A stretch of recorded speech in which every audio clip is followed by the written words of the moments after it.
الله أكبر ولله الحمد. الله أكبر الله أكبر لا إله إلا الله الله أكبر الله أكبر ولله الحمد.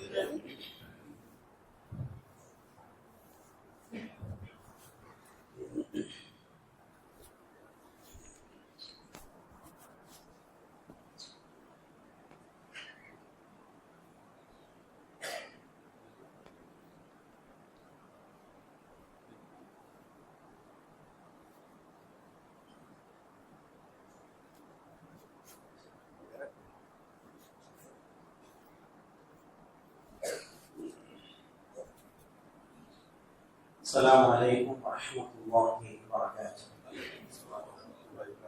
الحمد لله. அல்லாஹ் ஜல்ல ஷானஹு வ தஆலா நம்முடைய இந்த வருகையை பொருந்திக் கொள்வானாக. நாம் எவ்வளவு மகிழ்ச்சியாக, குதூகலமாக, சந்தோஷமாக இங்கு வந்திருக்கிறோமோ, இதைவிட பன்மடங்கு மகிழ்ச்சியாக, சந்தோஷமாக, குதூகலமாக நம்முடைய பாவங்கள் மன்னிக்கப்பட்ட நிலையில், இறைவனின் அருளையும் அன்பையும் பெற்ற நிலையில் நாம் இங்கிருந்து திரும்ப செய்வானாக. அகில உலகத்தில் உள்ள முஸ்லிம்கள் நம்முடைய பிரதிநிதிகளாக சுமார் 60 லட்சத்திற்கும் மேற்பட்ட இஸ்லாமிய பிரதிநிதிகள் அங்கே மக்கத்தில் முக்கர்ரமாவில் குழுமி அல்லாஹ்வின் பொருத்தத்தை நாடி நமக்காகவும் நம்முடைய பிள்ளைகள் நம்முடைய முன்னோர்களுக்காகவும் அங்கே துஆ செய்து கொண்டிருக்கிறார்கள். அவர்களுடைய பிரார்த்தனைகளை அல்லாஹ் அங்கீகரித்து தருவானாக. அதே போன்று நாம் அவர்களுக்காக செய்யக்கூடிய பிரார்த்தனைகளையும் அல்லாஹ் கபூல் செய்வானாக. அருமையானவர்களே, ஈதுல் அல்ஹா இந்த நாளுடைய மொழிபெயர்ப்பை நாம் சொன்னா அறுப்பிற்குரிய நாள் ஓதியா. பெருமானார் ஸல்லல்லாஹு அலைஹி வஸல்லம் அவர்கள் இந்த நாள் குறித்து சொன்னார்கள், யாருக்கு வசதி இருந்தும் குர்பானி கொடுக்கவில்லையோ அவர்கள் நாம் தொடக்கூடிய முஸல்லாவுக்கே வர வேண்டாம்னு சொன்னார். அப்ப இந்த நாள்ல செய்யக்கூடிய அமல்களிலே ஆக முக்கியமான அமல் அப்படின்னு சொன்னா குர்பானி. இந்த குர்பானி என்ற வார்த்தைக்குண்டான சரியான மொழியாக்கம் அப்படின்னு சொன்னா தியாகம். ஹிந்தி உருது பேசுறவங்களுக்கு தெரியும், குர்பான் கர்த்தாகும் அப்படின்னு சொன்னா அந்த தியாகம் செய்யறது அர்த்தம். இந்த நாளுடைய நாயகராக நம்முடைய தந்தை இப்ராஹிம் அலா நபியினா அலைஹிஸ்ஸலாத்து வஸ்ஸலாம் அவர்களை அல்லாஹ் தஆலா தேர்ந்தெடுத்து அவர்கள் செய்த தியாகங்களை அல்லாஹ் தஆலா கபூல் செய்ததின் காரணமாக அவர்களுக்கு மட்டுமல்ல, அவர்களை தொடர்ந்து வந்த நம்முடைய நபி சர்தாரே தோ ஜஹான் ரசூலே அக்ரம் தாஜ்தாரே மதீனா ஸல்லல்லாஹு அலைஹி வஸல்லம் அவர்களுக்கும் அவர்களுடைய சமுதாயமான நமக்கும் அல்லாஹ் தஆலா கடமையாக்கினார். அந்த அளவுக்கு இப்ராஹிம் அலைஹிஸ்ஸலாம் அவர்கள் என்ன தியாகம் செஞ்சாங்க அப்படின்னு சொன்னா அடுக்கடுக்கான சோதனைகள். முதல்ல அத்தா எதிர்த்தாங்க. முதல்ல எதிர்த்தது யாரு? வீட்டுக்குள்ள எதிர்ப்பு. அவருடைய தகப்பனார் ஆசிர் அவருடைய தொழில என்னன்னு சொன்ன சிலைகள் செஞ்சு அரசருடைய அரண்மனையில கொண்டு போய் வைக்கிறது. அப்ப இவர் முதலாக இப்ராஹிம் அலைஹிஸ்ஸலாத்து வஸ்ஸலாம் அவர்கள் ஏகத்துவ கருத்தை எடுத்து வைக்கும் பொழுது எதிர்த்த முதல் எதிரி அவருடைய தகப்பனார்.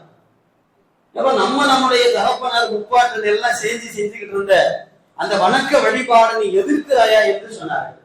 அவங்க அதை பத்தி பொருட்படுத்த நமக்கு மார்க்கத்தில் சொல்லப்பட்டிருக்கிற விஷயம், உங்களுடைய தாயும் தந்தைக்கும் நீங்கள் கட்டுப்பட வேண்டும் எதிர் வரைக்கும் என்றால் மார்க்கத்திற்கு முரணாக அவர்கள் சொல்வாத வரை அவங்களுக்கு கட்டுப்படுத்த நடக்கிறது பார்க்கணும். அப்ப நாம் கொண்டிருக்கிற மார்க்கத்துடைய கொள்கைக்கு எதிராக சொன்ன பெற்றோரை எதிர்த்துடலாம். மார்க்கத்திற்கு எதிராக அல்லாஹ்வுடைய கிருபையில இன்னைக்கு எந்த பெற்றோரும் மார்க்கத்துக்கு எதிராக யாரும் சொல்ல மாட்டாங்க. எல்லா பெற்றோரும் இதைத்தான் சொல்லுவாங்க, என் பிள்ளை மார்க்கத்துக்கு எதிராக போறானே, அவன் தொழுகிறான் இல்ல ஓதுறான் இல்லைன்னு கவலைப்படுறாங்களே ஒழிய எந்த பெற்றோரும் என்ன செய்ய மாட்டாங்க, மார்க்கு எதிராக சொல்ல மாட்டாங்க.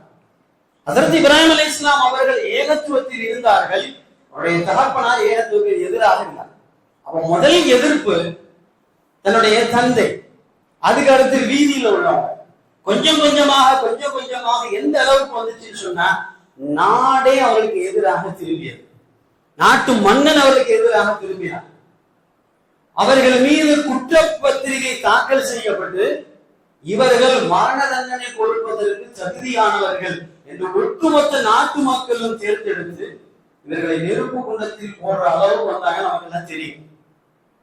ஆனா ஹசரத் இப்ராஹிம் அலைஹிஸ்ஸலாம் என்ன செய்யல? எதை பத்தி அவங்க கவலைப்படல. தன்னுடைய கொண்ட கொள்கையில் அவர்கள் மிகவும் உறுதியாக அசைக்க முடியாத நம்பிக்கையோடு இருந்தார்கள். அதனுடைய விளைவு கொளுத்தும் நெருப்பில், கொழுந்து விட்டு எரியும் நெருப்பில் தூக்கி எரியப்பட்ட பொழுது கூட அல்லாஹ்வுடைய மலக்கு வந்து கேட்கிறாங்க, இப்ராஹிமே அவங்க தூக்கி எரிஞ்சிட்டாங்க, நீங்க நெருப்புக்கு போயிட்டு இருக்கீங்க, இப்ப நீங்க சொல்லுங்க, நெருப்புல இருந்து உங்களை நான் தூக்கிட்டு போயிடுறேன். என்ன சொன்னாங்க இப்ராஹிம் அலைஹிஸ்ஸலாம்? உங்களுக்கும் உன்னுடைய என்னுடைய ரப்பு பார்த்து கொண்டிருக்கிறான். அல்லாஹ் நமக்கு அந்த ஈமானை தருவானாக.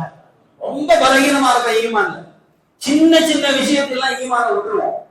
சின்ன சின்ன விஷயத்தில எல்லாம் அல்லாஹ்ட்ட இருந்துதான் வர்றாங்க மலக்கு. அந்த மலக்கிடத்திலே சொல்லுகிறார்கள் இப்ராஹிம் அலைஹிஸ்ஸலாம் அவர்கள் என்ன சொன்னாங்க? உனக்கும் எனக்குமான ரப்பு பார்த்து கொண்டிருக்கிறான், நீ ஒதுங்குடா. அதனால அல்லாஹ் சொன்னான், நெருப்பே என்னுடைய நேசரை நீ சுட்டு விடக் கூடாது, என்னுடைய நண்பரை நீ கரித்து விடக் கூடாது, அவருக்கு குளிர்ந்ததாக மாற்றுன்னு சொல்லி. இவ்வளவு ஏசியிலே நமக்கு வேறுக்குது, இவ்வளவு ஏசியிலேயே நமக்கு வேறுக்குது. அங்கே நெருப்புக்குள்ள ஹசரத் இப்ராஹிம் அலைஹிஸ்ஸலாம் குழு குழு குழுன்னு இருந்தாங்க. இது அல்லாஹ்வுடைய ஏற்பாடு. மனிதனுடைய ஏற்பாடுக்கு அல்லாஹ்வுடைய ஏற்பாடுக்கு உள்ள வித்தியாசம்.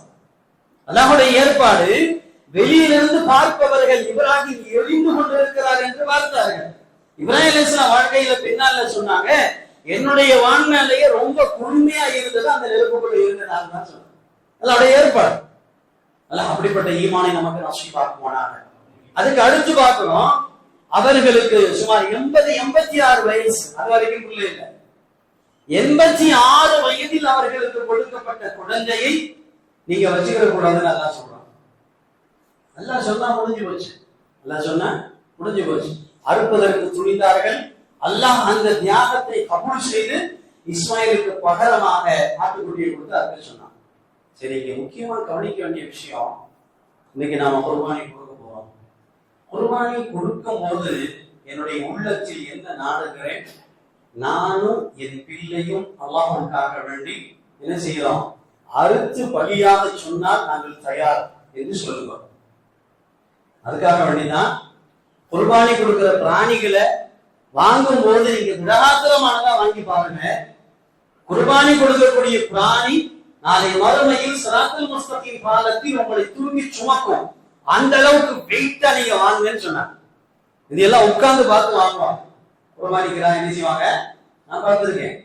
குர்பானி கிடாயை பிடிச்சி அது மேல ஏறி உட்கார்ந்து பார்ப்பாங்க. என்ன உட்கார்ந்து பார்க்கறீங்கன்னு சொன்னா, நாளைக்கு எங்களை தூக்கிட்டு போகணும்ல இந்த பிராணி, அதுக்கு அதுல பலு இருக்கான்னு பார்ப்போம்னு சொன்னாங்க. இன்னைக்கு அதெல்லாம் பாக்குறது இல்லை. இன்னைக்கு வெயிட் பார்க்கிறோம். என்ன பார்க்கலாம், அந்த வெயிட் பார்க்கல, இந்த வெயிட் பார்க்கலாம். கொஞ்சம் ரூபா குறைஞ்சாலும் பரவாயில்ல, கிடாங்கிற பேருக்கு இருந்தா போதும். நம்முடைய தியாகங்கள் எவ்வளவுக்கு அதிகமாகிறதோ அந்த அளவுக்கு எல்லாம் நமக்கு பிரதிபலன் சொல்லுவோம். இதனுடைய தத்துவமே என்னன்னு சொன்னா, நான் எவ்வளவு இழக்க தயாராகிறேனோ அவ்வளவு அல்லாஹ் கொடுக்க தயாராகிறேன். நான் எவ்வளவு இழக்க தயாராகிறேனோ அவ்வளவு அல்லாஹ் கொடுக்க தயாராகிறார். நாம எதையும் இழக்க விரும்பல, அதனால அல்லாஹ் கொடுக்க விரும்பல. சொல்லிட்டு இருக்கோம்ல, அதே அல்லாஹ் தான் அன்னைக்கு இருந்தான், அதே அல்லாஹ் தான் இன்னைக்கு இருக்கிறான். ஏன் இன்னைக்கு நம்ம துஆ கபூல் ஆகல, ஏன் இன்னைக்கு நம்ம கேட்கறது நடக்கல, பரக்கத் இல்ல, ரஹ்மத் இல்ல அப்படின்னு சொல்றவே காரணம் என்ன? நான் இழக்க தயார் இல்லை, அல்லாஹ் கொடுக்க தயார் இல்லை. நான் எனக்காக வேண்டி அல்லாஹ் கொடுத்ததை நான் இழக்க துணிந்தால் அல்லாஹ் கொடுக்க தயாராக இருக்கிறார். எதுவாக இருந்தாலும் சரி. 86 வயசுக்கு மேல பிறந்த ஒற்றை ஆண் மகனை அல்லாஹ்வின் பாதையில் அறுத்து கொடுக்க துணிந்தார்கள். இன்றைக்கு அவங்களை அல்லாஹ் எப்படி சொல்றான் டைட்டில், அவர் என்னுடைய சிறந்த நண்பர் இப்ராஹிம் கலீலா, அவர் என்னுடைய நண்பர். யாருக்கு கொடுத்து வைக்க இந்த பொறுப்பு? அல்லாஹ் தன்னுடைய மனிதர்களில் ஒருவரை தேர்ந்தெடுத்து என்னுடைய நண்பர், நேசர், ஃப்ரெண்ட்னு சொல்றான்னு சொன்னா அவருடைய உள்ளத்தை எல்லாம் பார்க்கிறார். அதே தான் நம்மளுக்கு சொல்றாங்க. குர்பானி விஷயத்துல لا ينال الله لحومها ولا دماؤها ولكن يناله التقوى منكم. அதுல அறுத்து ஓடக்கூடிய ரத்தமோ இறைச்சியோ அல்லாஹ் போய் சேராது. ஆனால் அதற்காக வேண்டி நீங்கள் என்ன நினைத்திருக்கிறீர்களோ உங்களுடைய உள்ளத்தில் அதை அல்லாஹ் பார்க்கிறார். உங்களுடைய உள்ளத்தில் இருக்கிற தியாகத்தை அல்லாஹ் பார்க்கிறார். எதுவா இருந்தாலும் பரவாயில்ல. ஒரு மசாயில் இன்னைக்கு வந்த புது மசாயில், பெருநா அன்னைக்கு ஃபஜ்ருக்கும் பெருநா தொழுகைக்கு இடையில டீ குடிக்கலாமா? ஒரு ஆக்கப்பூர்வமான கேள்வி. ஏன்னு சொன்னா எல்லாருடைய மனசுலயும் ஒரு மசாயில விதைச்சுட்டாங்க. யாருன்னு சொன்ன நம்ம அத்தம்மா நனிமாமாரு. என்ன மசாயில? ஹஜ்ஜு பெருநா அன்னைக்கு பெருநா தொழுதுக்கு ஆட்டு அறுத்து அந்த இறைச்சி தான் முதல்ல சாப்பிடணும். இன்னைக்கு 80% பேர் சுகர் பேஷண்ட். என்ன நிலைமை ஆகுது? இந்த மசாயில் கிடையாது. இது ஃபர்து வாஜிபெல்லாம் கிடையாது. இது ஃபர்து வாஜிபெல்லாம் கிடையாது. இது மார்க்கத்தில் நம்முடைய முன்னோர்களான நம்முடைய வயோதிகர்கள் சொல்லி வைத்தது. அவங்க ஏன் சொன்னாங்கன்னா அதுலயே ஒரு காரணம் இருக்கு. அப்ப முதல்ல என்ன செஞ்சிடணும்? ஃபஜ்ர் தொழுகை முடிஞ்ச உடனே பெருநாள் தொழுகணும், முதல் குர்பானி கொடுத்துடணும், அதை கொண்டு சாப்பிடணும்னு சொல்லி வச்சாங்க. வழிய அதுக்காக பல்ல கடிச்சுக்கிட்டு பட்டினி இருக்குன்னு மார்க்கத்துல இல்லவே இல்லை. டீ குடிக்கலாமா? நீங்க டீ குடிக்கிறீங்க ஃபஜ்ர் தொழுகைக்கு அப்படி கேட்டாங்க. எனக்கே பயமா போச்சு. அப்புறம் தான் மசாயில் பார்த்தா மசாயில் அதுல இல்ல. மசாயில் அது கிடையாது. அல்ஹம்துலில்லாஹ் தாராளமா எல்லாம் செய்யலாம். ஆனால் என்ன அவர்கள் சொன்னதுக்குள்ள காரணம் என்ன? எவ்வளவு சீக்கிரம் முடியுமோ அவ்வளவு சீக்கிரம் என்ன செஞ்சிடணும்? பெருநாள் தொழுதுக்கு குர்பானி கொடுத்துட்டு அதுல இருந்து சாப்பிடணும்னு சொல்றதுக்காக இந்த மசாயில் சொன்னோம். சரி, அல்ஹம்துலில்லாஹ். அப்ப இந்த குர்பானியுடைய விஷயத்தில் ஒரு விஷயத்தை நாம நல்லா விளங்கணும். அவங்க வசதிக்கு தகுந்த மாதிரி குர்பானி கொடுக்குறோம். ரொம்ப வசதி இல்லாதவங்க மாட்டில் கூட்டு குர்பானி செய்திருக்கிறோம். கொஞ்சம் வருஷம் 3 மூட்டைக்குள்ள அதோடைய செலவு முடிஞ்சு போச்சு. அதை இறைச்சியும் நம்ம பார்க்க மாட்டோம், ரத்தத்தையும் பார்க்க மாட்டோம், காசு கொடுத்துருவோம். ஏதோ அல்ஹம்துலில்லாஹ் கூடாது என்று இல்லாமல் கூடும் என்ற வகையில் குர்பானி ஆகி விடுகிறது. ஆனால் ஒரு குடும்பத்திற்கு ஒரு உயிர் கொடுப்பதுதான், ஒரு குடும்பத்திற்கு ஒரு உயிர் கொடுப்பதுதான் நம்முடைய குடும்பத்தின் உயிர்களுக்கு பாதுகாப்பு. இது மார்க்க சொல்ற மசாய். அப்ப இன்ஷா அல்லாஹ் அடுத்த வருஷம் என்ன செய்வான்? ஒரு குடும்பத்துக்கு ஒரு ஆடு கொடுத்துடலாமா? பெரிய செலவெல்லாம் இல்லைங்க. நேற்று முன்னாள் மசாயில் சொன்னேன். 30,000 ரூபாய் கையில இருந்தா ஒரு ஆடு கொடுத்துடலாம். 30,000 ரூபாய் கையில இருந்தா ஒரு ஆடு கொடுத்துடலாம். கொஞ்சம் கஷ்டப்பட்டு இன்றைய தினத்தில் ஒரு ஆட்டை நான் அறுக்கிறேன். என்ன நியத்து? என்னுடைய அதனுடைய இறைச்சி என்னுடைய இறைச்சியை போன்று, அதனுடைய எலும்பு என் எலும்பை போன்று, அதனுடைய ஒவ்வொரு உறுப்பும் என்னுடைய ஒவ்வொரு உறுப்பை போன்று நான் அறுத்து தியாகம் செய்கிறேன் சொன்ன என்னுடைய குடும்பத்துல 7 பேரோ 8 பேரோ 9 பேரோ 2 பேரோ 3 பேரோ அத்தனை பேருக்கும் அடுத்த ஆண்டு குர்பானி வரைக்கும் எந்த நோயும் அணுகாது, எந்த வியாதியும் வராது, விபத்தும் வராது. நம்புனா நடக்கும். இன்னைக்கு எல்லாருடைய மனசுல கவலை என்ன தெரியுமா? உயிர் கொள்ளும் வியாதிகள் இன்றைக்கு வெறுத்து போயிருக்கிறது. அன்னைக்கெல்லாம் வெறும் தலைவலி காய்ச்சல் தான் இருந்துச்சு. கொஞ்சம் கொஞ்சமா பெருகி என்னாச்சு? கொஞ்சம் அந்த வியாதிகளுடைய அளவு கூடுச்சு. இன்றைக்கு எந்த அளவுக்குன்னு சொன்னா, சாதாரணமாக வெளியிலே தெரியாத ஒரு வியாதி வெளியில் தெரிகின்ற பொழுது உயிரை கொல்லும் நிலையில் தான் வெளியில் தெரிகிறது. அப்படிதானே இருக்கு. ஏன் இப்படி வருது? ஏன் இப்படி வருதுன்னு சொன்னா, நான் என்னுடைய உயிருக்காக, அல்லாஹ் எனக்கு தந்த உயிருக்காக எந்த தியாகமும் செய்யல. எல்லாமே அல்லாஹ் எனக்கு தரணும். ஆனா நான் எதுவும் அல்லாஹ்வுக்கு தர மாட்டேன். அல்லாஹ் எனக்கு எல்லாமே தரணும், நான் அல்லாஹ்வுக்கு எதையும் தர மாட்டேன். எனக்கு சிரமமாக இருக்கிறது. சிரமத்தோடு கூட நான் குர்பானி கொடுத்தால் என்னுடைய குடும்ப உயிர் பாதுகாக்கப்படும். நான் நம்பினால் அல்லாஹ் தருவோம். செய்வோமா இன்ஷா அல்லாஹ்? அப்ப அந்த குர்பானில வசதிக்கு தகுந்த மாதிரி 1-3 கூட்டு குர்பானி அல்லது ஒரு ஆடு. எனக்கு தெரிந்து சிலர்கள் 50 ஆடு கொடுக்கிறார்கள், சில பேர் 100 ஆடு கொடுக்கிறார்கள். இன்னும் சவுதி போன்ற நாடுகளில் பெரிய கோடீஸ்வரர்கள் 100 மட்டும் ஒரு ஆள் கொடுக்குறாங்க. என்ன செய்றாங்க? ஒரே ஆளுதான் கொடுக்கலாமா? தாராளமா கொடுக்கலாம். கொடுப்பதில் எந்த தடையும் இல்லை. இன்னொரு மசாயில் கொடுக்கறதுல 3ல 1 பங்கு நமக்கு, இன்னொரு பங்கு சொந்தத்துக்கு, இன்னொரு பங்கு இல்ல. 12 கிலோ இருக்கிறார், 11 கிலோ கொடுக்கிறார். தகப்பல் அல்லாஹ் மின்னா வ மின்கும், அல்லாஹ் பொருந்திக் கொள்வான். இல்ல 3 பங்கு வைக்கணும். இது மசாயிலே கிடையாது. இது என்னங்க? முதல்ல 3 பிரிக்காத வீட்டுக்கு எதுவுமே இல்ல. 12 கிலோ வந்துச்சு, 11 கிலோ கொடுத்துட்டோம். வீட்டுக்கு எப்பொழுதும் சமைப்பது போல அதையே ஒன்னும் எடுத்துட்டு மிச்சத்தை கொடுத்துட்டோம். இதைத்தான் அல்லாஹ் விரும்புறான். சரி, அப்ப 100 ஒட்டகம் அறுக்கக்கூடிய ஒருத்தர் என்ன சொல்றாரு? இதேதான் சொல்லுவார், தகப்பல் எல்லாம் அப்படின்னா என்னிடத்துல இருந்து எதுவுமே இல்லை. கொடுக்கிறது யாரு? அல்லாஹ் கொடுத்தான், அவனுக்காக நான் கொடுக்கிறேன். அப்ப ஒரு மாட்டில் பங்கு சேர்ந்த 3000 ரூபாய் செலவு செய்தவரும் சரி, 100 ஒட்டகம் கொடுத்தவரும் சரி, சொல்லக்கூடிய வார்த்தை பிஸ்மில்லாஹி அல்லாஹு அக்பர், அல்லாஹ்வின் பெயர் கொண்டு அறுக்கிறேன். யா அல்லாஹ், எனக்காக, என்னுடைய நபி இப்ராஹிமுக்காக, என்னுடைய தந்தை முஹம்மது ஸல்லல்லாஹு அலைஹி வஸல்லம் அவர்களுக்காக இந்த குர்பானை நான் கொடுக்கிறேன். என்னையும் என்னுடைய குடும்பத்தினரையும் பாதுகாத்தருவாயா அன்பு செய்வார். எந்த பெருமையும் எனக்கு கிடையாது. நான் இவ்வளவு ஸ்டேட்டஸ் இருக்கு, இவ்வளவு கொடுக்குறேன் இல்ல. 100 ஒட்டகம் கொடுக்கிறவர் என்ன நினைக்கிறாரோ அதேதான் ஒரு மாட்டுல பங்கு சேரவர் நினைக்கிறார். எந்த பெருமையும் இல்லை. இங்கு எனக்கு நான் என்பது எதுவுமே இல்லாமல் போகிறது. எங்கே நான் என்னை என்பதை இல்லாமல் ஆக்குகிறேனோ அங்கே அல்லாஹ் வந்து விடுகிறார். நான் செய்யறேன் அப்படின்னு நினைச்சுன்னா அல்லாஹ் போயிடும். நான் செய்யறேன்னு நினைச்சா அல்லாஹ் போயிடும். இதான் குர்பானியுடைய தத்துவம். எவ்வளவு செய்தாலும் என்ன செஞ்சிருவேன்? அல்லாஹ் செய்கிறான் அப்படின்னு நினைக்கணும். அல்லாஹ் நம்முடைய உயிர்களை, நம்முடைய உடைமைகளை, நம்முடைய சொந்தங்களை, இஸ்லாமிய மக்களின் சிந்தனைகளை அல்லாஹ் பாதுகாப்பானாக்கி தருவானாக. எங்கெல்லாம் முஸ்லிம்கள் வாழ்கிறார்களோ அத்தனை பேருடைய உயிருக்கும் உடைமைக்கும் அல்லாஹ் பாதுகாப்பு தருவானாக. இன்று முதல் இனி இறப்பு வரை ஈமானோடு வாழ்ந்து முடித்து ஈமானோடு மரணிப்பதற்கு அல்லாஹ் தௌஃபீக் செய்வானாக. சத்துவல் சரி செய்யுங்க.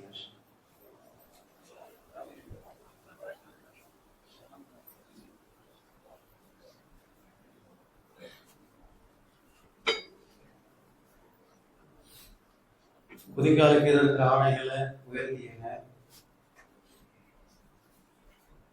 குதிகால பார்த்து சொத்தை சரி செய்யுங்க. பின்பக்கம் பாருங்க, காலுகளை முன்னாடி பார்க்காதீங்க.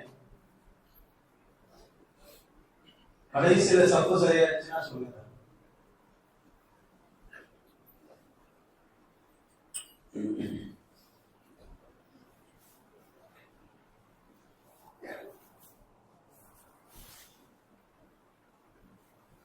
அதே மாதிரி தொழுகை முடிஞ்ச உடனே ஹுதுபா முடிகிற வரைக்கும் எந்த பேச்சு பேசுறாதீங்க, தொழுகை வீணாயிரும். இந்த ஹுதுபாவும் தொழுகையை போன்றுதான். தொழுகை முடிந்து ஹுதுபா முடிகிற வரைக்கும் எந்த விதமான பேச்சுக்கள், சைக்கிணைகள், சாடை செய்யறது, கஞ்சாடை கூட செஞ்சிடக்கூடாது. ஹுதுபா முடிஞ்சதுக்கு அப்புறம் இன்ஷா அல்லாஹ் வாலி வசூல் செய்வாங்க. அந்த வாலி பைத்துல் மாலுக்கு போகிறது. பைத்துல் மாலில் ஏழை குமர்களுடைய திருமணத்திற்காக உங்களுடைய வாலி வசூலுடைய தொகை போகுது. அதனால தாராளமாக உதவி செய்யுங்க. பெருநாள் தொழுகையுடைய முறை சொல்றோம். ஈதுல் அல்ஹா வாஜிபான 2 ரகாத், அதிகப்படியான 6 தக்பீர்களோடு இந்த இமாமை பின்பற்றி கிப்லாவை முன்னோக்கி அல்லாஹ்வுக்காக தொழுகிறேன். தொழுவைக்கலாமா? கடைசி சபல கை தூக்குங்க. கடைசியில வாலி கொஞ்சம் எடுக்கிறோம், கொஞ்சம் அதிகமா சேர்ந்துருங்க. ஒருத்தர் 2 பேர் தான் எடுத்தாங்க, ரொம்ப நேரம் ஆயிடும். ஒரு சஃபுக்கு ஒருத்தர் வாலி எடுத்தா கூட சீக்கிரம் 5 பேர். கடைசி சப்பு சொல்லுங்கக்கா. சப்பு சரியாச்சா? வெளியில பாருங்க. சரியாச்சா? வைக்கலாமா? அல்ஹம்துலில்லாஹ்.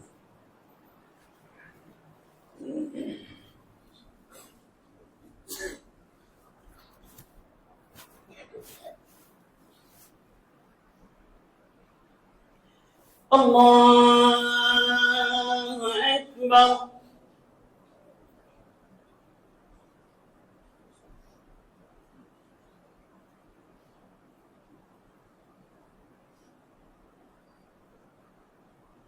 Allahu Akbar.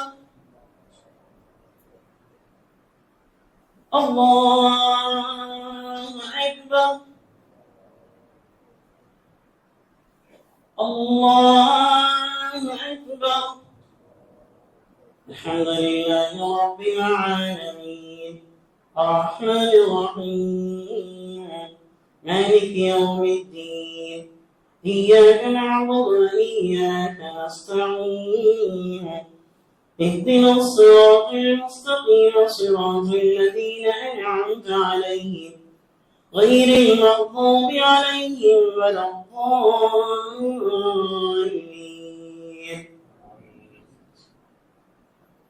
ألف لام ميم. ذلك الكتاب لا ريب فيه هدى للمتقين الذين يؤمنون بالغيب ويقيمون الصلاة ومما رزقناهم ينفقون والذين يؤمنون بما أنزل إليك وما أنزل من قبلك وبالآخرة هم يوقنون أولئك على هدى من ربهم وأولئك هم المفلحون إن الذين كفروا سواء عليهم أنذرتهم أم لم تنذرهم لا يؤمنون ختم الله على قلوبهم وعلى سمعهم وعلى أبصارهم غشاوة ولهم عذاب عظيم. الله أكبر.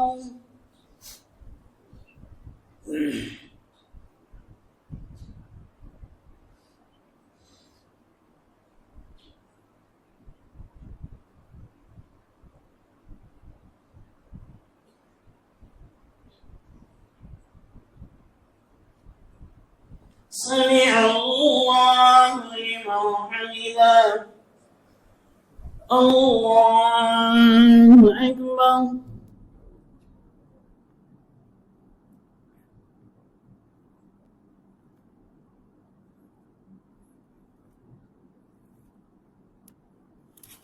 الله أكبر. الله أكبر.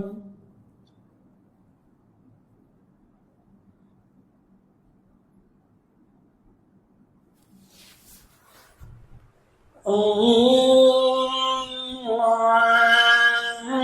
أكبر. الحمد لله رب العالمين الرحمن الرحيم مالك يوم الدين إياك نعبد وإياك نستعين اهدنا الصراط المستقيم صراط الذين أنعمت عليهم غير المغضوب عليهم ولا الضالين.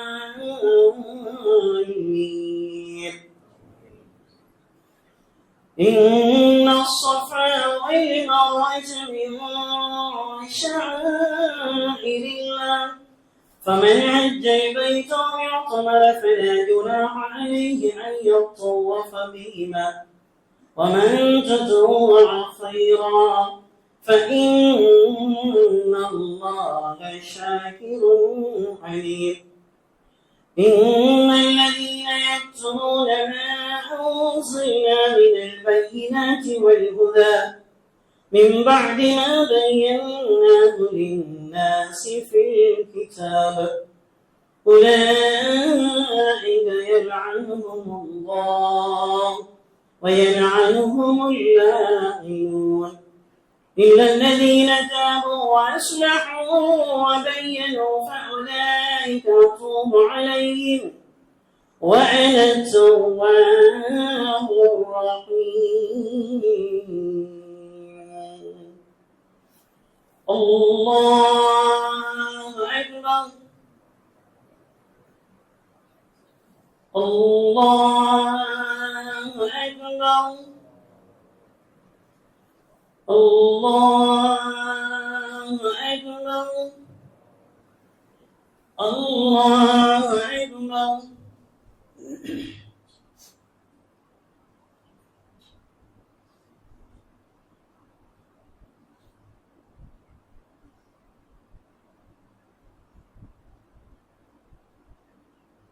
سمع الله لمن حمده. الله أكبر.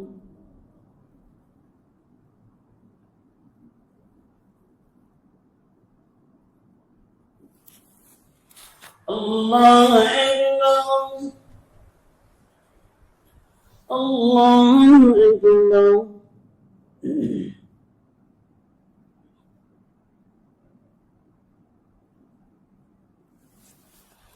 الله أكبر.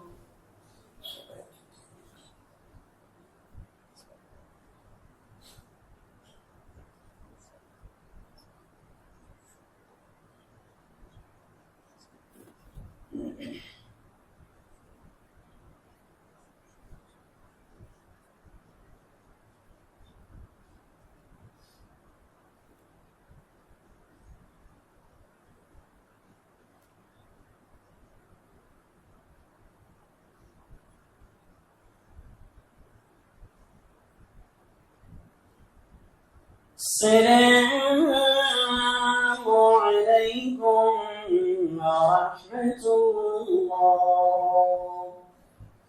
السلام عليكم ورحمة الله.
الله أكبر الله أكبر الله أكبر الله أكبر. لا إله إلا الله والله أكبر. الله أكبر ولله الحمد. الحمد لله.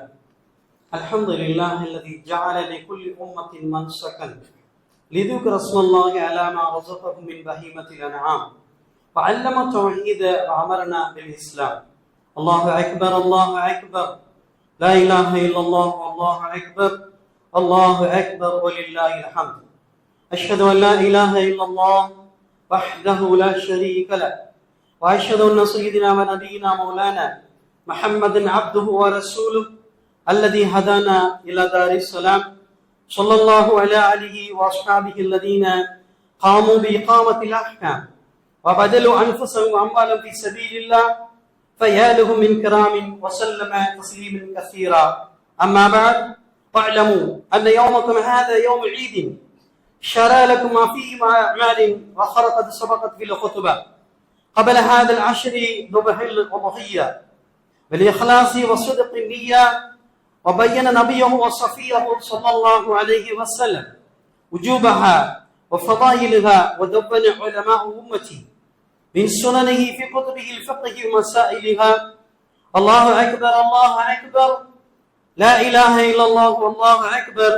الله أكبر ولله الحمد.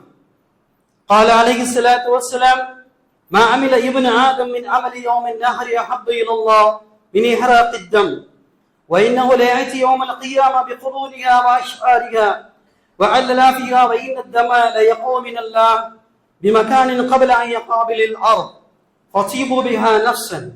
وقال أصحاب رسول الله صلى الله عليه وسلم يا رسول الله ما هذه الأضاحي؟ قال سنة أبيكم إبراهيم عليه السلام. قالوا فما لنا يا رسول الله؟ قال فبكل شعرة حسنة. قالوا فالصوف يا رسول الله؟ قال بكل شعرة من الصوف حسنة. الله أكبر الله أكبر. لا إله إلا الله والله أكبر. الله أكبر ولله الحمد. وقال عليه الصلاة والسلام من وجد ساعة ليلحي فلم يلحي فلا يحضر مصلانا. وقال ابن عمر رضي الله عنه الله يومان بعد يوم الأضحى.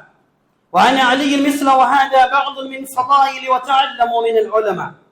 المسائي أعوذ بالله من الشيطان الرجيم. لا ينال الله لحومها ولا دماؤها ولكن ينال التقوى منكم. بارك الله. بارك الله لنا ولكم بالقرآن العظيم ونفعنا وإياكم بالآيات والذكر الحكيم إنه تعالى جواد كريم بر رؤوف رحيم رب حليم.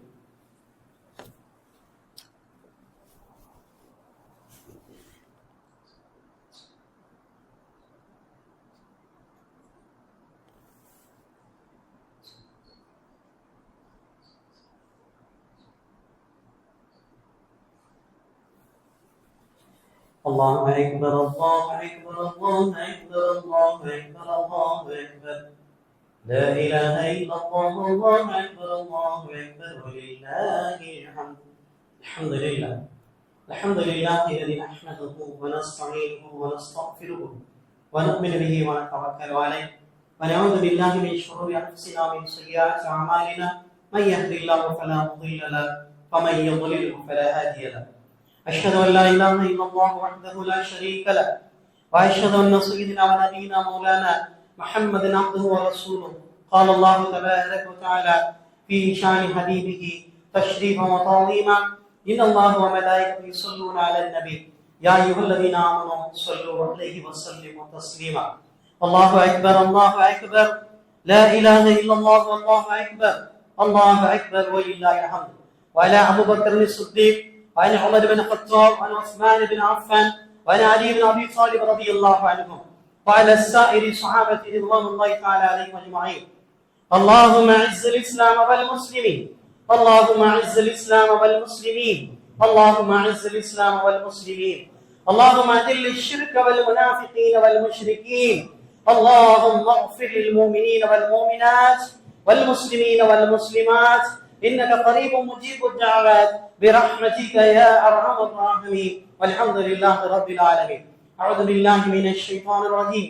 إن الله يأمر بالعدل والإحسان وإيتاء ذي القربى وينهى عن الفحشاء والمنكر والبغي يعظكم لعلكم تذكرون. اذكروا الله تعالى ذكركم ولا ذكر الله تعالى وأعظم وأتم وأقوى وأكبر.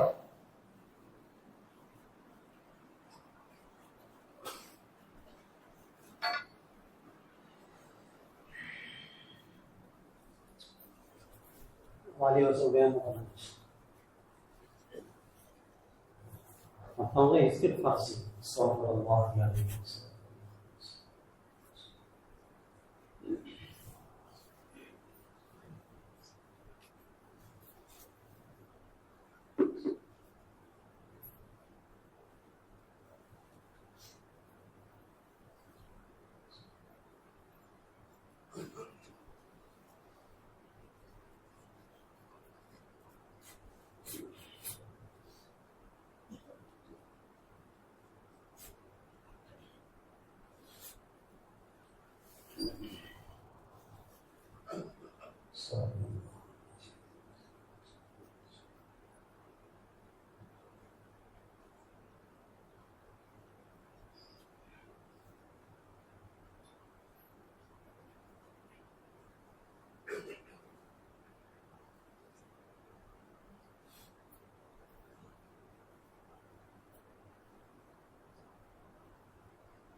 வாலிபர் முன்னாடி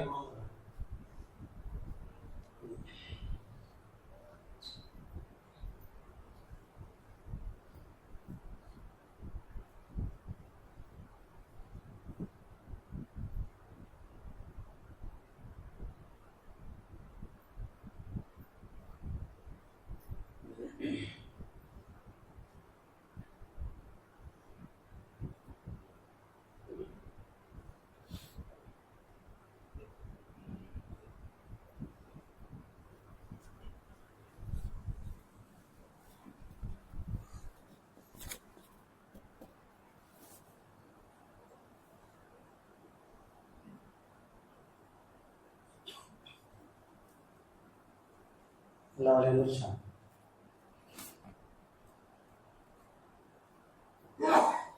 الفاتحة. الحمد لله رب العالمين الرحمن الرحيم مالك يوم الدين إياك نعبد وإياك نستعين اهدنا الصراط المستقيم صراط الذين أنعمت عليهم غير المغضوب عليهم ولا الضالين آمين. بسم الله الرحمن الرحيم. قل هو الله أحد الله الصمد لم يلد ولم يولد ولم يكن له كفوا أحد. بسم الله الرحمن الرحيم. قل أعوذ برب الفلق من شر ما خلق من شر غاسق إذا وقب من شر النفاثات في العقد من شر حاسد إذا حسد. بسم الله الرحمن الرحيم. قل أعوذ برب الناس ملك الناس إله الناس من شر الوسواس الخناس الذي يوسوس في صدور الناس من الجنة والناس. آمين. الحمد لله رب العالمين.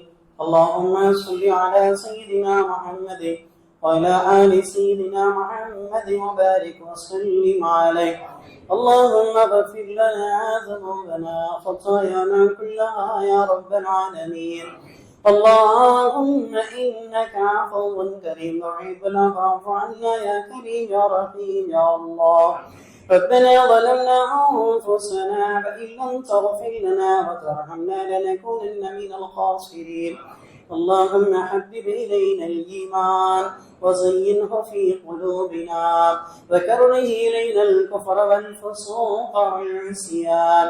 اللهم اجعلنا من الراشدين. اللهم اجعلنا من المهديين. اللهم اجعلنا من عبادك الصالحين. اللهم اهدنا الصراط المستقيم صراط الذين أنعمت عليهم من النبيين والصديقين والشهداء والصالحين. اللهم إنا نسألك علما نافعا وعملا متقبلا ورزقا واسعا حلالا طيبا وشفاء من كل داء برحمتك يا أرحم الراحمين. يا الله கிருபையுள்ள ரஹ்மானே, எங்களுடைய பாவங்களை மன்னித்தருள்வாயாக. யா அல்லாஹ், எங்களுடைய குற்றம் குறைகளை பொறுத்தர புரிவாயாக. யா அல்லாஹ், நாங்கள் அறிந்தும் அறியாமலும் தெரிந்தும் தெரியாமலும் செய்த சிறிய பெரிய பாவங்களை மன்னித்தருள்வாயாக. யா அல்லாஹ், எங்கள் பெற்றோர் உற்றார் உறவினர் உலக முஸ்லிம்கள் எல்லோருடைய பாவங்களை மன்னித்தருள்வாயாக. யா அல்லாஹ், அமல்கள் செய்வதில் எங்களுக்கு ஆசை ஏற்படுத்துவாயாக. பாவத்தின் மீது எங்களுக்கு வெறுப்பை ஏற்படுத்துவாயாக. யா அல்லாஹ், உன்னுடைய தீனில் நாங்கள் நிலைத்திருப்பதற்கு தௌஃபீக் செய்வாயாக. யா அல்லாஹ், மௌத் வரைக்கும் உன்னுடைய மார்க்கத்தில் நாங்கள் நிலைத்திருப்பதற்கு தௌஃபீக் செய்வாயாக. உன்னுடைய எல்லா அமல்களையும் நாங்கள் இஷ்டப்பட்டு செய்வதற்கு எங்களுக்கு உபகாரம் செய்வாயாக. தொழுகை, நோன்பு, ஸகாத், குர்பானி, ஹஜ் அத்தனையும் நாங்களாகவே மனமுவந்து செய்வதற்கு தௌஃபீக் செய்வாயாக. யா அல்லாஹ், எங்களுடைய அமல்களில் இஹ்லாஸை தருவாயாக. எந்த அமலாக இருந்தாலும் உனக்காக வேண்டி மட்டும் எண்ணத்தை தருவாயாக. பிறருக்காகவோ அல்லது பிறருக்கு காட்டுவதற்காகவோ எந்த அமலும் செய்து விடாமல் பாதுகாத்துடுவாயாக. யா அல்லாஹ், எங்கள் உள்ளங்களை ஒன்றிணைப்பாயாக. யா அல்லாஹ், எங்கள் உள்ளங்களில் கவலைகளை போக்குவாயாக. கஷ்டங்களை தூரமாக்குவாயாக. மகிழ்ச்சியை தருவாயாக. யா அல்லாஹ், உன்னுடைய மார்க்கத்தில் நாங்கள் நிலைத்து அமல் செய்யக்கூடிய தௌஃபீக்கை தருவாயாக. எந்த தேவையாக இருந்தாலும் உன்னிடம் கை நீட்டி கேட்கக்கூடிய பக்குவத்தை தருவாயாக. வேறு யாரிடத்திலும் எப்பொழுதும் நாங்கள் கை நீட்டி நின்று விடாமல் பாதுகாத்துடுவாயாக. யா அல்லாஹ், உலகம் அனைத்திலும் வாழக்கூடிய முஸ்லிம்களுக்கு பாதுகாப்பு தருவாயாக. மன அமைதியை தருவாயாக. ஆரோக்கியத்தை நசீபாக்குவாயாக. உயிர் கொள்ளி நோய்களை உலகத்தை விட்டே ஒழித்து விடுவாயாக. யா அல்லாஹ், மரணங்களை விட்டு யா அல்லாஹ் திடீர் மரணங்களை விட்டும் பாதுகாத்துடுவாயாக. யா அல்லாஹ், அலங்கோலமான மரணங்களை விட்டும் பாதுகாத்துடுவாயாக. யா அல்லாஹ், கலிமா சொன்ன நிலையில் நாங்கள் மரணிக்க தௌஃபீக் செய்வாயாக. விபத்துகளில் இறந்து போவதை விட்டு மரணித்து யா அல்லாஹ் பாதுகாத்துடுவாயாக. யா அல்லாஹ், இன்னும் பிற அவலமான அசிங்கமான மரணங்களில் எங்களை பாதுகாத்துடுவாயாக. எங்களுடைய மரணத்தை கண்ணியமானதாக ஆக்கி தருவாயாக. கௌரவமாக எங்களை மரணிக்க செய்வாயாக. யா அல்லாஹ், நாங்கள் கேள்விப்படுகிறோம் மரணங்கள் எந்தெந்த ரூபத்திலே வருகிறது என்று கேள்விப்படுகிறோம். யா அல்லாஹ், நாங்கள் சலாமத்தான முறையில் மரணிக்க தௌஃபீக் செய்வாயாக. நீ விரும்பினால் தொழுகையின் நிலையில், சஜிதாவின் நிலையில், நாங்கள் மரணிக்க செய்வாயாக. யா அல்லாஹ், இன்று எங்களுக்காக குழுமி இருக்கும் ஹாஜிகளின் துஆக்களை கபூல் செய்வாயாக. அவர்கள் திரும்பி வரக்கூடிய நேரத்தில் உலகத்தின் அத்தனை முஸ்லிம்களுக்கும் நிம்மதியை நசீபாக்குவாயாக. யா அல்லாஹ், ஆளும் சக்தி எவராகவும் இருக்கலாம், ஆனால் அதிகாரம் உன்னிடம் இருக்கிறது. யா அல்லாஹ், எங்களை எவரும் எப்பொழுதும் அச்சுறுத்தி விடாமல் பாதுகாத்துடுவாயாக. இஸ்லாத்திற்கு எந்த நிலையிலும் பயமுறுத்தல் அச்சுறுத்தல் வந்து விடாமல் பாதுகாத்துடுவாயாக. எங்கள் நிலையில் நாங்கள் பள்ளிவாசல்களில் உன்னுடைய இபாதத்தில் உன்னிடத்திலே கையேந்தி பெறக்கூடிய பக்குவத்தை எங்களுக்கு நிரந்தரமாக்கி தருவாயாக. இஸ்லாத்திற்கோ அல்லது தீனுடைய கல்விகளுக்கோ மதரசாக்களுக்கோ இஸ்லாமியருடைய வாழ்க்கைக்கோ பெண்களின் கற்புகளுக்கோ எந்த பாதிப்பும் வந்து விடாமல் பாதுகாத்துடுவாயாக. ஆற்றலும் குதிரத்தும் உள்ளவனே, நீ மட்டும்தான் பாதுகாக்கும் சக்தி, நீ மட்டும்தான் எங்களை ஆட்சி செலுத்தும் அதிகாரம். உன்னிடத்தில் எங்கள் கையேந்துகிறோம் யா அல்லாஹ். இன்று இருப்பது போல் எங்களை நிம்மதியாக இருக்க செய்வாயாக. எந்த அதிகாரமும் எந்த சக்தியும் எங்களை எந்த நெருக்கடிக்கும் உள்ளாக்கி விடாமல் பாதுகாத்துடுவாயாக. உலகத்தில் இறையில்லங்களில் சென்று தொழ முடியாத நிலையில் எங்கெல்லாம் முஸ்லிம்கள் இருக்கிறார்களோ அவர்களுக்கு நிம்மதியாக இறையில்லங்களுக்கு சென்று தொழும் நிலையை ஏற்படுத்தி தருவாயாக. எங்கெல்லாம் முஸ்லிம்கள் பயந்து கொண்டும் அச்சப்பட்டு கொண்டும் வாழ்கிறார்களோ அவர்களுக்கு நிம்மதியான வாழ்க்கையை தருவாயாக. எங்களுடைய பொருட்களுக்கு பாதுகாப்பு தருவாயாக. எங்களுடைய ஈமான்களுக்கு பாதுகாப்பு தருவாயாக. எங்களுடைய குழந்தை செல்வங்களுக்கு இஸ்லாமிய வாழ்க்கையை நசீபாக்குவாயாக. யா அல்லாஹ், இஸ்லாத்திலே பிறந்த குழந்தைகள் எத்தனையோ பேர் வழிமாறி போகிற மிக மோசமான நிலையை பார்த்து கொண்டிருக்கிறோம். யா அல்லாஹ், எந்த நிலை ஆனாலும் அந்த குழந்தைகள் மரணம் வரைக்கும் இஸ்லாத்திலே நிலைத்திருக்க செய்வாயாக.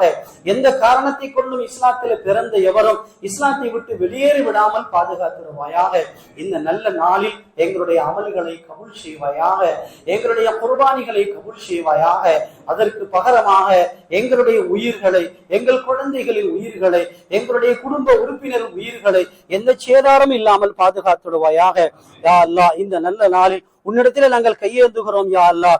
எங்களிடத்தில் எந்த அதிகாரமும் ஆற்றலும் இல்லை யா அல்லாஹ். ஈமானை கொண்டு உன்னிடத்திலே கையேந்துகிறோம் யா அல்லாஹ்.